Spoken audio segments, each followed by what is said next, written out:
Kay kung walay balaod, Walay sala. Okay. So, karon hinumduman po nato, no? Okay. Ingon dito nga sa 1 John chapter 3 ni John nga, na version dito nang ingon nga, cannot sin. Pero na po yung version na ingon nga, does not practice sin. No meaning, no? Gi-conjure ba? Kada ba gilantad yun ni John nga, ang sala, no? Kung naanat ta sa Dios, kinahanglang dili nato friend ang sin. Hinay mo tapad dili friend nato ang sin. But rather, unsa man nato ang sala, we will hate. No? Dili kay pareha sa una kung makasala ta lipay kay ta.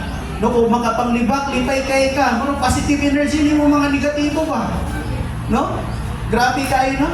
Pero here, John is telling us and encouraging us as children of God, we should practice righteousness. Kung saan ang righteousness? By the word itself, right, say root word sa righteousness. Right.